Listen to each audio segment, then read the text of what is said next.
Chenab bridge का उद्घाटन माननीय प्रधानमंत्री जी के कर कमलों से हो चुका है।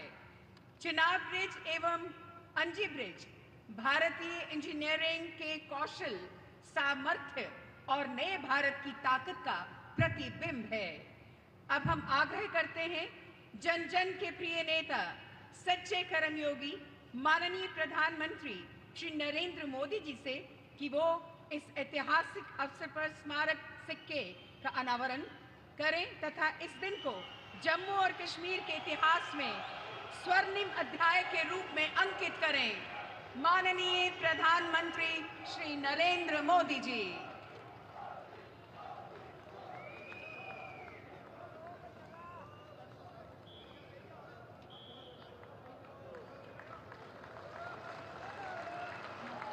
रेलवे चेनाब सेतु अपनी विशेषताओं के कारण विश्व के लिए आकर्षण का केंद्र बनते जा रहा है। विनम्र निवेदन है माननीय प्रधानमंत्री जी से कि इस रेलवे चेनाब सेतु पर आधारित डाक टिकट का अनावरण करें।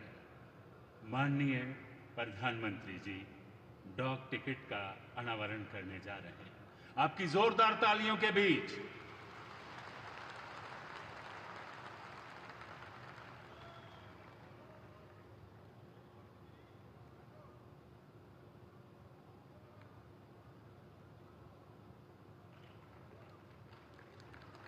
ये डाक टिकट जिसका अनावरण माननीय प्रधानमंत्री जी ने किया, बहुत बहुत आभार। माननीय प्रधानमंत्री जी के कुशल नेतृत्व में देश व जम्मू कश्मीर विकास की अभूतपूर्व ऊंचाइयों को छू रहा है। जम्मू कश्मीर में भौगोलिक चुनौतियों के बावजूद सीमावर्ती क्षेत्रों में इन 4 सड़क परियोजनाओं से विकास की अनुपम गाथा लिखी जा रही है। आप तशरीफ रखें सर, आप तशरीफ रखें। अनुपम गाथा लिखी जा रही है। माननीय प्रधानमंत्री जी पिछले 5-6 वर्षों के दौरान सामाजिक, आर्थिक और सेहत संबंधी सुविधाओं में अभूतपूर्व प्रगति हुई है।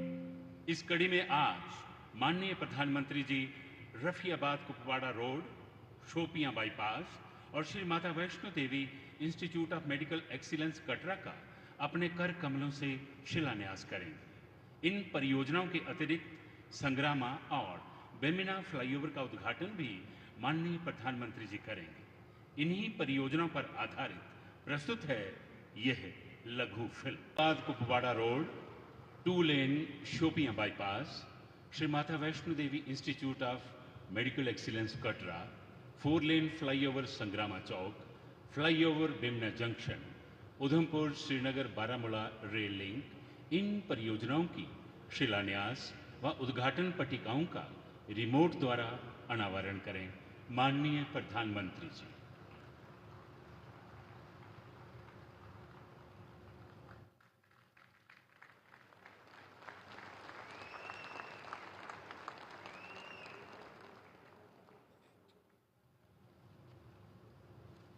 धन्यवाद माननीय प्रधानमंत्री जी। आज इस अवसर पर हम आपका हृदय से आभार व्यक्त करना चाहते हैं।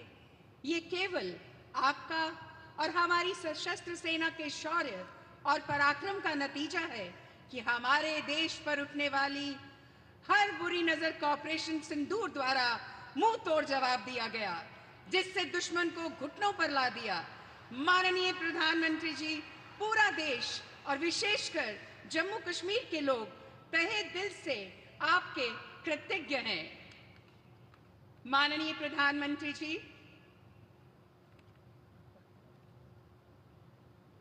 अब विनम्र निवेदन है, ये वो लम्हा है जिसका आप सबको बेसब्री से इंतजार है। विनम्र निवेदन है माननीय प्रधानमंत्री जी से कि वो अपने आशीष वचनों से हमारा मार्गदर्शन करें।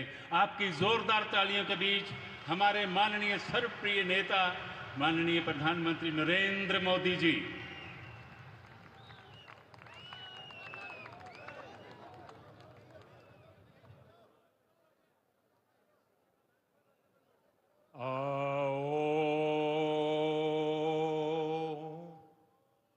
माता वैष्णो देवी दे चरणेच मत्था टेकना। जय माता दी। जम्मू कश्मीर के लेफ्टिनेंट गवर्नर मनोज सिन्हा जी, मुख्यमंत्री उमर अब्दुल्ला जी, केंद्रीय मंत्रिमंडल के मेरे सहयोगी Ashwini Vaishnaw ji, Jitendra Singh, V Somanna ji, deputy CM Surendra Kumar ji, Jammu Kashmir विधानसभा में नेता विपक्ष सुनील जी, संसद में मेरे साथी जुगल किशोर जी, अन्य जनप्रतिनिधिगण और मेरे प्यारे भाई और बहनों,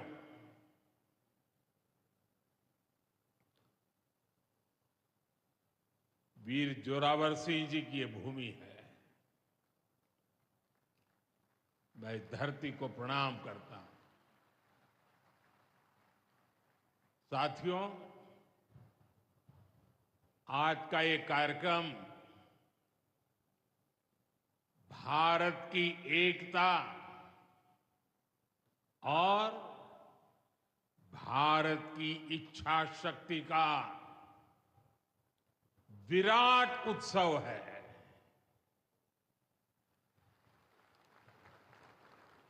माता वैष्णो देवी के आशीर्वाद से आज वादी कश्मीर भारत के रेल नेटवर्क से जुड़ गई है। मां भारती का वर्णन करते हुए हम श्रद्धा भाव से कहते आए हैं, कश्मीर से कन्याकुमारी। ये अब रेलवे नेटवर्क के लिए भी हकीकत बन गया है। उधमपुर, श्रीनगर, बारामूला, ये रेल लाइन प्रोजेक्ट ये सिर्फ नाम नहीं है, ये जम्मू कश्मीर के नए सामर्थ्य की पहचान है।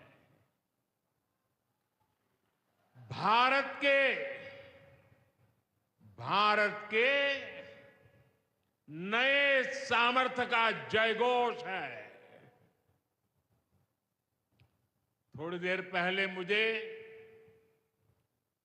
चिनाब ब्रिज और अंजी ब्रिज का लोकार्पण करने का अवसर मिला है। आज ही 2 नई वंदे भारत ट्रेनें जम्मू कश्मीर को मिली है। यहां जम्मू में नए मेडिकल कॉलेज का शिलान्यास हुआ है। 46,000 करोड़ रुपए के प्रोजेक्ट्स जम्मू और कश्मीर के विकास को नई गति देंगे। मैं आप सभी लोगों को विकास के नए दौर के लिए बहुत बहुत बधाई देता हूं। साथियों,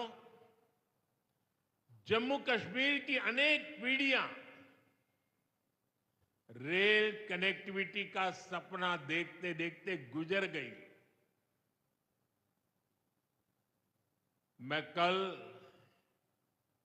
सीएम उमर अब्दुल्ला जी का एक बयान देख रहा था और अभी भाषण में भी बताया। वो भी बोले थे कि जब वो 7वीं 8वीं में पढ़ते थे तब से इस प्रोजेक्ट को पूरा होने का इंतजार कर रहे थे। आज जम्मू कश्मीर के लाखों लोगों का सपना पूरा हुआ है। और ये भी हकीकत है, जितने अच्छे काम है ना, वो मेरे लिए ही बाकी रहे हैं। साथियों, ये हमारी सरकार का सौभाग्य है कि इस प्रोजेक्ट ने हमारे कार्यकाल में गति पकड़ी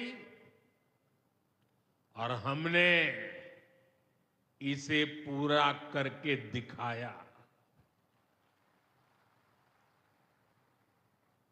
बीच में कोविड के कालखंड के कारण भी अनेक मुसीबतें आई, लेकिन हम डटे रहे। साथियों, रास्ते में आने जाने की मुश्किलें, मौसम की परेशानी,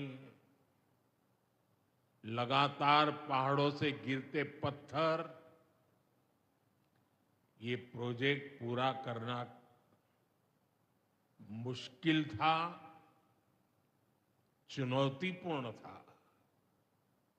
लेकिन हमारी सरकार ने चुनौती को ही चुनौती देने का रास्ता चुना है। आज जम्मू कश्मीर में बन रहे अनेकों ऑल वेदर इंफ्रास्ट्रक्चर प्रोजेक्ट इसका उदाहरण है। कुछ महीने पहले ही सोनमर्ग टनल शुरू हुई है। अभी कुछ देर पहले ही मैं चिनाब और अंजी ब्रिज से होकर आपके बीच आया हूं। इन पुलों पर चलते हुए मैंने भारत के बुलंद इरादों को, हमारे इंजीनियर्स, हमारे श्रमिकों के हुनर और हौसले को जिया है। चिनाब ब्रिज दुनिया का सबसे ऊंचा रेलवे आर्च ब्रिज है। लोग फ्रांस में, पेरिस में एफिल टावर देखने के लिए जाते हैं, और ये ब्रिज एफिल टावर से भी बहुत ऊंचा है। अब लोग चिनाब ब्रिज के जरिए कश्मीर देखने तो जाएंगे ही, ये ब्रिज भी अपने आप में एक आकर्षक टूरिस्ट डेस्टिनेशन बनेगा। सब लोग सेल्फी पॉइंट पर जाकर के सेल्फी निकालेंगे। हमारा अंजी ब्रिज भी इंजीनियरिंग का बेहतरीन नमूना है। ये भारत का पहला केबल सपोर्टेड रेलवे ब्रिज है। ये दोनों ब्रिज सिर्फ ईंट, सीमेंट, स्टील और लोहे के ढांचे नहीं है। ये पीर पंजाल की दुर्गम पहाड़ियों पर खड़ी भारत की शक्ति का जीवंत प्रतीक है। ये भारत के उज्जवल भविष्य की सिंह गर्जना है। ये दिखाता है विकसित भारत का सपना जितना बड़ा है, उतना ही बुलंद हमारा हौसला है, हमारा सामर्थ्य है। और सबसे बड़ी बात, नेक इरादा है, अपार पुरुषार्थ है। साथियों, चिनाब ब्रिज हो या फिर अंजी ब्रिज, ये जम्मू की और कश्मीर की दोनों क्षेत्रों की समृद्धि का जरिया बनेंगे। इससे टूरिज्म तो बढ़ेगा ही, इकोनॉमी के दूसरे सेक्टर्स को भी लाभ होगा। जम्मू और कश्मीर की रेल कनेक्टिविटी दोनों क्षेत्रों के कारोबारियों के लिए नए अवसर बनाएगी। इससे यहां की इंडस्ट्री को गति मिलेगी। अब कश्मीर के सेब कम लागत में देश के बड़े बाजारों तक पहुंच पाएंगे और समय पर पहुंच पाएंगे। सूखे मेवे हो या पश्मीना शॉल, यहां का हस्तशिल्प अब आसानी से देश के किसी भी हिस्से तक पहुंच पाएगा। इससे जम्मू कश्मीर के लोगों को देश के दूसरे हिस्सों में आना जाना भी बहुत आसान होगा। साथियों, मैं यहां संगलदान के एक स्टूडेंट का अखबार में कमेंट पढ़ रहा था। उस स्टूडेंट ने कहा कि उसके गांव के उन्हीं लोगों ने अब तक ट्रेन नहीं देखी थी जो गांव से बाहर गए थे। गांव के ज्यादातर लोगों ने ट्रेन का सिर्फ वीडियो ही देखा था। उन्हें अब तक यकीन ही नहीं हो रहा कि असली ट्रेन उनकी आंखों के सामने गुजरेगी। मैंने ये भी पढ़ा कि बहुत से लोग ट्रेनों के आने जाने का टाइम याद कर रहे हैं। एक और बिटिया ने बड़ी अच्छी बात कही। उस बिटिया ने कहा, अब मौसम तय नहीं करेगा कि रास्ते खुलेंगे या बंद रहेंगे। अब ये नई ट्रेन सेवा हर मौसम में लोगों की मदद करती रहेगी। साथियों, जम्मू कश्मीर मां भारती का मुकुट है। ये मुकुट एक से बढ़कर एक खूबसूरत रत्नों से जड़ा हुआ है। ये अलग अलग रत्न जम्मू कश्मीर का सामर्थ्य है। यहां की पुरातन संस्कृति, यहां के संस्कार, यहां की आध्यात्मिक चेतना, प्रकृति का सौंदर्य, यहां की जड़ी बूटियों का संसार, फलों और फूलों का विस्तार, यहां के युवाओं में, आप लोगों में जो टैलेंट है वो मुकुट मणि की तरह चमकता है। साथियों, आप भली भांति जानते हैं, मैं दशकों से जम्मू और कश्मीर आता जाता रहा। इंटीरियर इलाकों में मुझे जाने का, रहने का अवसर मिला है। मैंने इस सामर्थ्य को लगातार देखा है, महसूस किया है, और इसलिए मैं पूरे समर्पण भाव के साथ जम्मू कश्मीर के विकास में जुटा हूं। साथियों, जम्मू कश्मीर भारत की शिक्षा और संस्कृति का गौरव रहा है। आज भारत दुनिया के बड़े नॉलेज हब में से एक हमारा जम्मू कश्मीर बन रहा है, तो इसमें जम्मू कश्मीर की भागीदारी भी भविष्य में भी बढ़ने वाली है। यहां आईआईटी, आईआईएम,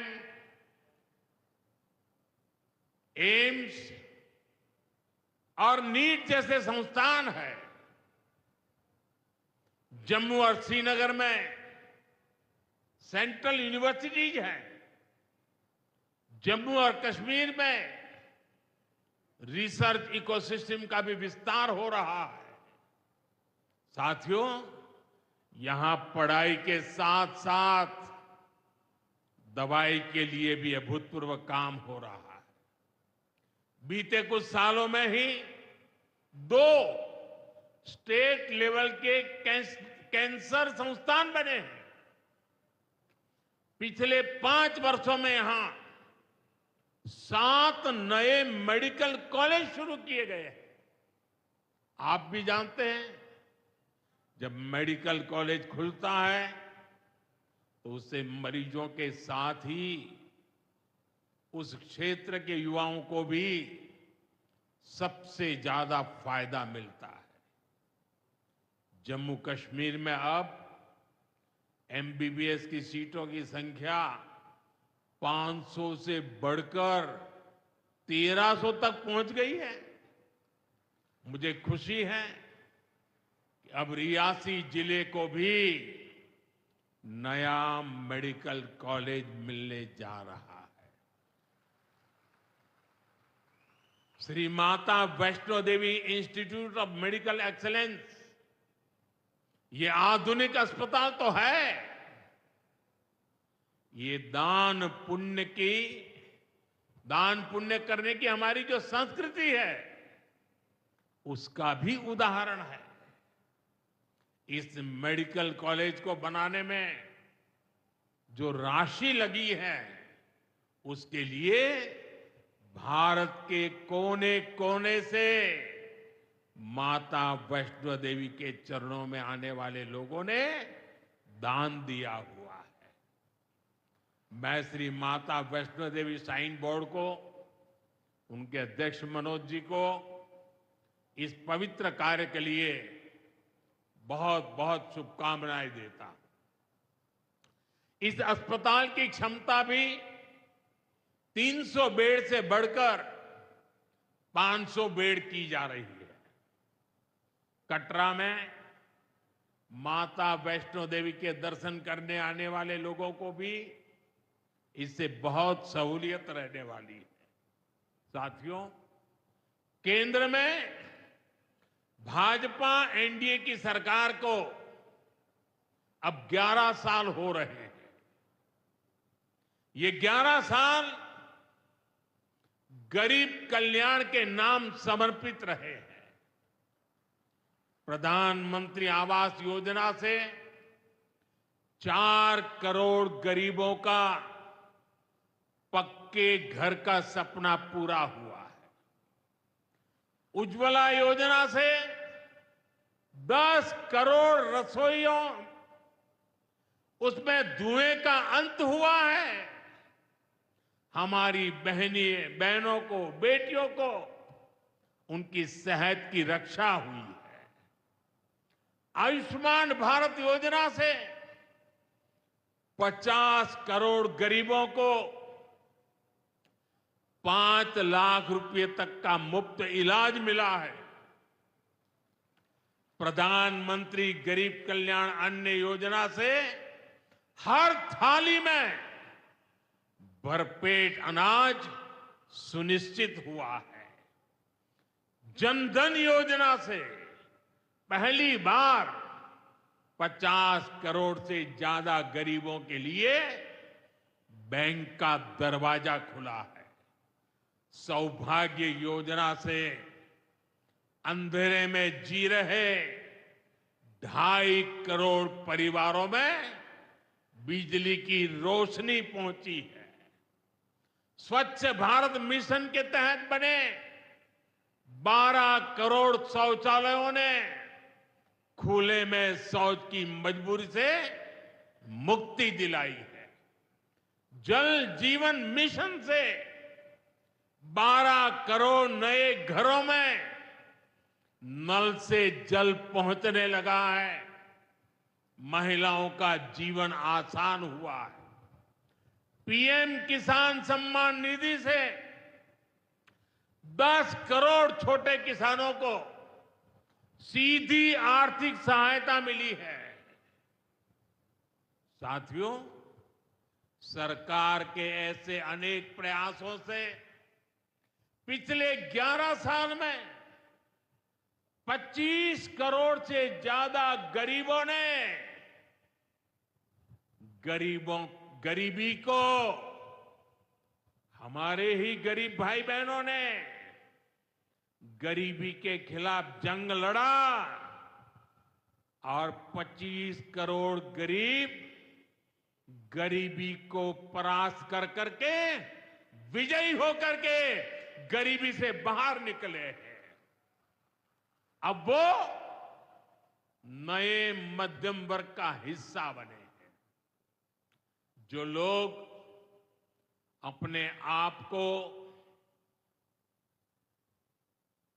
समाज व्यवस्था के एक्सपर्ट मानते हैं, बड़े खेरखा मानते हैं, जो लोग अगड़े पिछड़े की राजनीति में डूबे रहते हैं, जो लोग दलितों के नाम पर राजनीतिक रोटियां सेकते रहे हैं, जरा जिन योजनाओं का मैंने सिर्फ उल्लेख किया है उसकी तरफ नजर कर लीजिए। कौन लोग हैं जिनको ये सुविधाएं मिली हैं? वो कौन लोग हैं जो आजादी के 7 दशक तक इन प्राथमिक सुविधाओं से वंचित रहे थे? ये मेरे दलित भाई बहन है,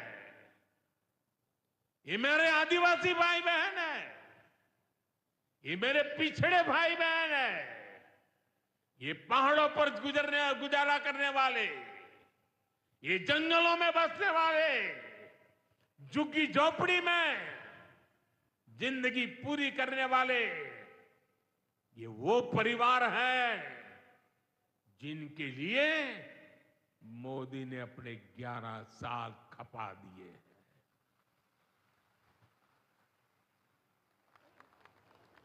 केंद्र सरकार का प्रयास है कि गरीबों को, नए मध्यम वर्ग को ज्यादा से ज्यादा ताकत दे। 1 रैंक 1 पेंशन हो,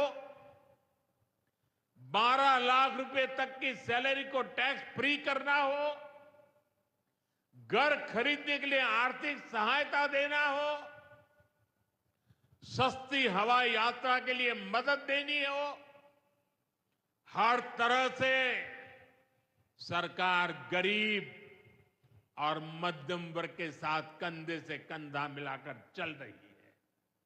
साथियों, गरीबों को गरीबी से मुक्ति पाने के लिए उनका मदद करना, लेकिन ईमानदारी से जीने वाले, देश के लिए समय समय पर टैक्स देने वाले मध्यम वर्ग की ताकत बढ़ाना, इसके लिए भी आजादी में पहली बार इतना काम हुआ है जो हमने करके दिखाया है। साथियों, हम अपने यहां नौजवानों के लिए लगातार रोजगार के नए अवसर बढ़ा रहे हैं और इसका एक अहम जरिया है टूरिज्म। टूरिज्म से रोजगार मिलता है, टूरिज्म लोगों को जोड़ता है, लेकिन दुर्भाग्य से हमारे पड़ोस का देश मानवता का विरोधी, मेलजोल का विरोधी, टूरिज्म का विरोधी, इतना ही नहीं, वो ऐसा देश है जो गरीब की रोजी रोटी का भी विरोधी है। 22 अप्रैल को पहलगाम में जो कुछ हुआ, वो इसी का उदाहरण है। पाकिस्तान ने पहलगाम में इंसानियत और कश्मीरियत दोनों पर वार किया। उसका इरादा भारत में दंगे कराने का था। उसका इरादा कश्मीर के मेहनतकश लोगों की कमाई को रोकना था। इसलिए पाकिस्तान ने टूरिस्ट पर हमला किया। वो टूरिज्म जो बीते 4-5 साल में लगातार बढ़ रहा था, हर साल यहां रिकॉर्ड संख्या में टूरिस्ट आ रहे थे। जिस टूरिज्म से जम्मू कश्मीर के गरीबों के घर चलते हैं, उसको पाकिस्तान ने निशाना बनाया। कोई घोड़े चलाने वाला, कोई पोर्टर, कोई गाइड, कोई गेस्ट हाउस वाला, कोई दुकान ढाबा चलाने वाला, पाकिस्तान की साजिश इन सबको तबाह करने की थी। आतंकियों को चुनौती देने वाला नौजवान आदिल, वो भी तो वहां मेहनत मजदूरी करने गया था, लेकिन अपने परिवार की देखरेख कर सके इसलिए मेहनत कर रहा था। आतंकियों ने उस आदिल को भी मार दिया। साथियों, पाकिस्तान की साजिश के खिलाफ जिस प्रकार जम्मू कश्मीर के लोग उठ खड़े हुए हैं, जम्मू कश्मीर के अवाम ने इस बार जो ताकत दिखाई है, ये सिर्फ पाकिस्तान नहीं, दुनिया भर की आतंकवादी मानसिकता को जम्मू कश्मीर के लोगों ने कड़ा संदेश दिया है। जम्मू कश्मीर का नौजवान अब आतंकवाद को मुंह तोड़ जवाब देने का मन बना चुका है। ये वो आतंकवाद है जिसने घाटी में स्कूल जलाए, और सिर्फ स्कूल यानी इमारत नहीं जलाई थी, 2-2 पीढ़ी का भविष्य जला दिया था, अस्पताल तबाह किए, जिसने कई पीढ़ियों को बर्बाद किया। यहां जनता अपनी पसंद के नुमाइंदे चुन सके, यहां चुनाव हो सके, ये भी आतंकवाद के चलते बड़ी चुनौती बन गया था। साथियों, बरसों तक आतंक सहने के बाद जैसे जम्मू कश्मीर ने इतनी बर्बादी देखी थी, इतनी बर्बादी देखी थी कि जम्मू कश्मीर के लोगों ने सपने देखना ही छोड़ दिया था। आतंकवाद को ही अपना भाग्य मान लिया था।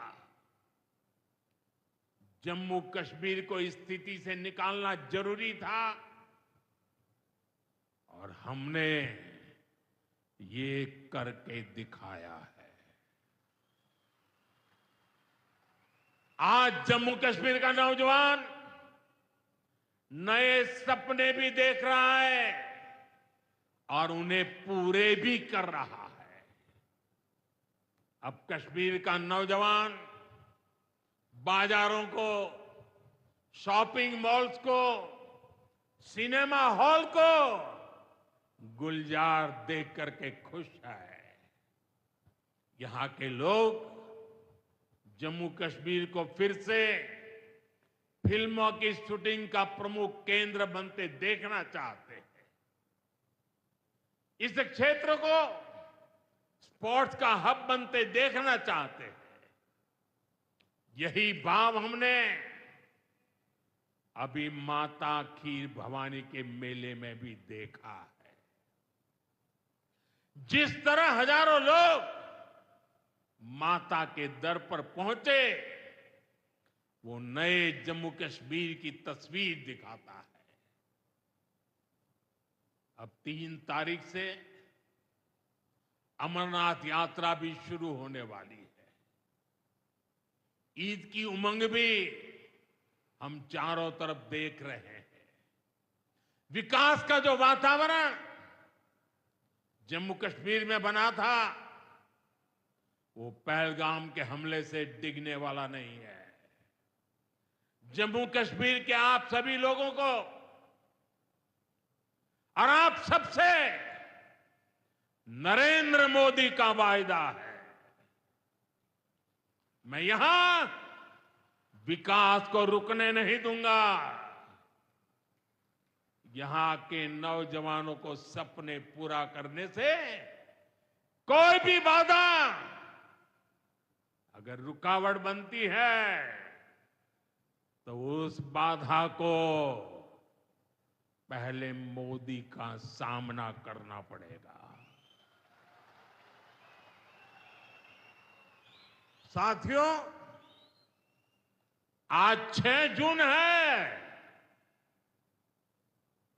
याद कीजिए, 1 महीने पहले, ठीक 1 महीने पहले 6 मई की वो रात पाकिस्तान के आतंकियों पर कयामत बरसी थी।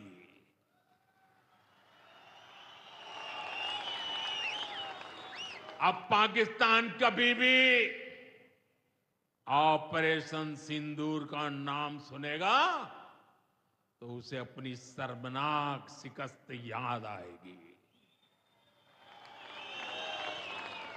पाकिस्तानी फौज और आतंकियों ने कभी सोचा नहीं था कि भारत पाकिस्तान में सैकड़ों किलोमीटर अंदर जाकर के आतंकवादियों पर इस तरह वार करेगा। बरसों की मेहनत से उन्होंने आतंक की जो इमारतें बनाई थी, वो कुछ ही मिनटों में खंडहर में बदल गई है। और ये देख पाकिस्तान बुरी तरह बौखला गया था और उसने अपना गुस्सा जम्मू के, पूंछ के दूसरे जिलों के लोगों के पर भी निकाला। पूरी दुनिया ने देखा कि पाकिस्तान ने कैसे यहां घर उजाड़े, बच्चों पर गोले फेंके, स्कूल, अस्पताल तबाह किए, मंदिर, मस्जिद, गुरुद्वारों पर शेलिंग की। आपने जिस तरह पाकिस्तान के हमलों का मुकाबला किया, वो हर देशवासी ने देखा है। इसलिए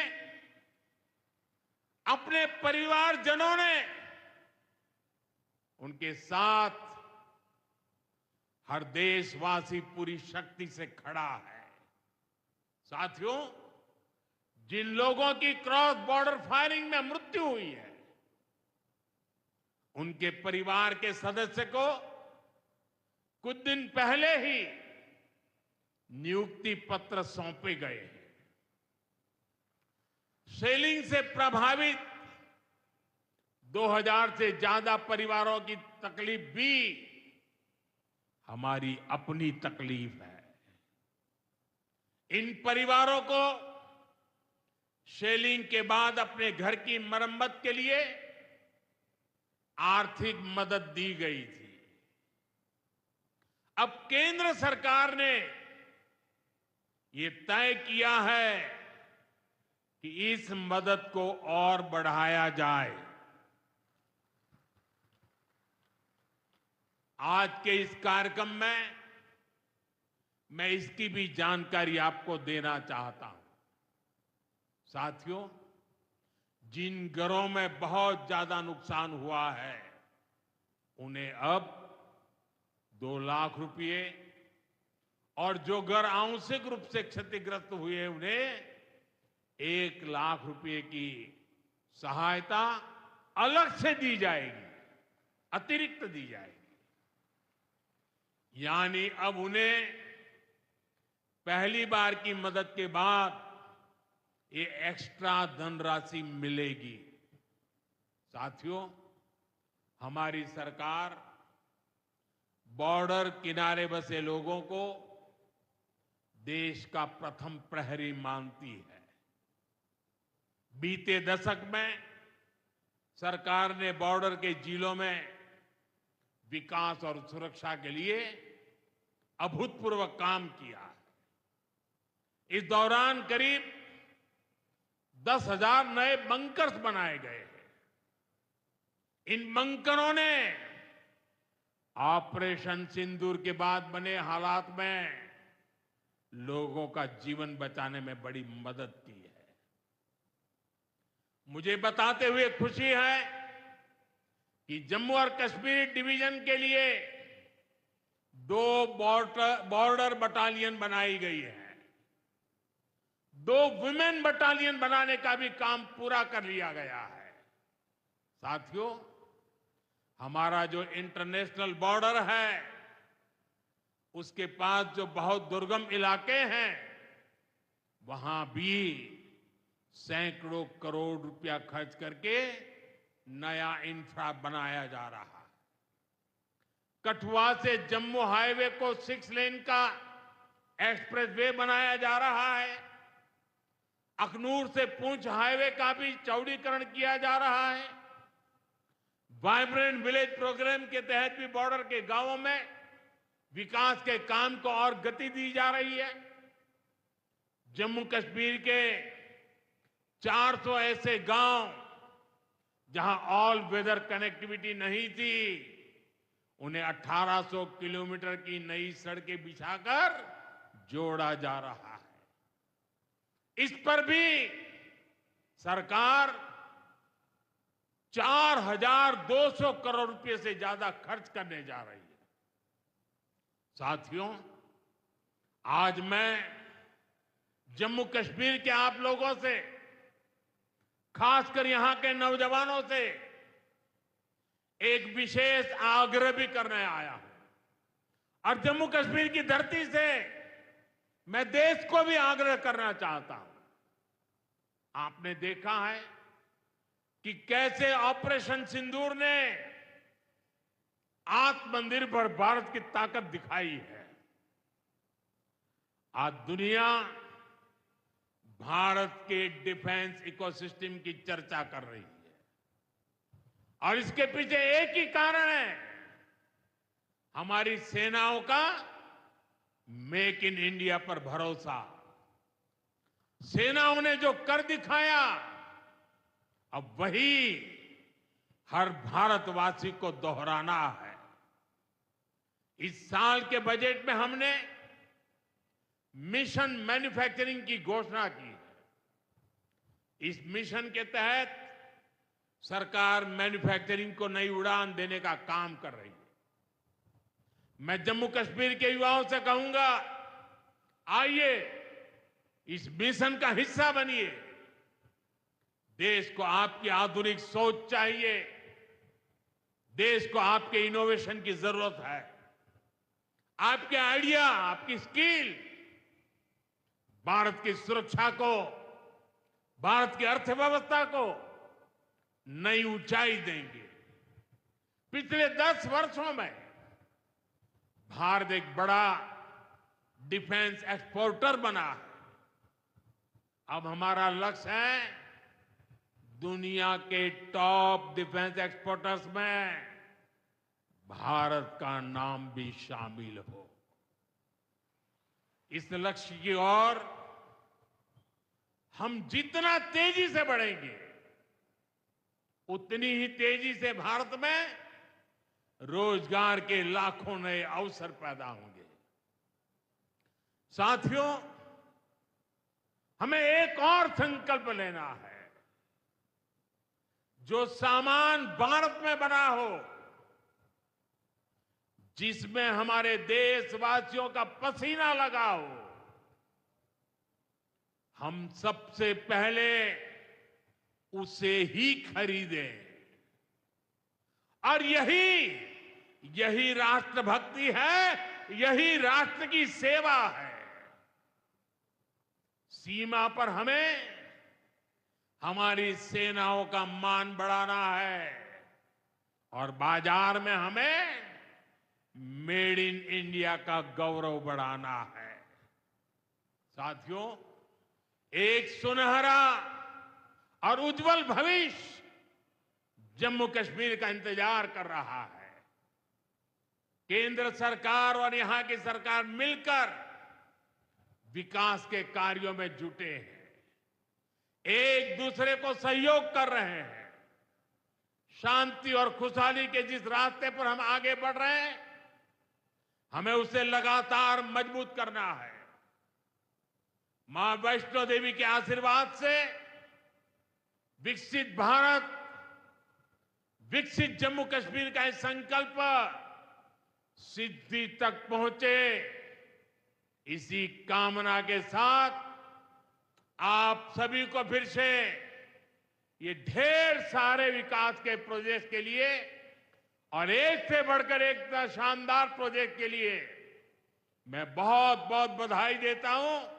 दोनों मुट्ठी बंद करके पूरी ताकत से मेरे साथ बोलिए, भारत माता की। आवाज हिंदुस्तान के हर कोने में गूंजनी चाहिए। भारत माता की, भारत माता की, भारत माता की, भारत माता की। बहुत बहुत धन्यवाद।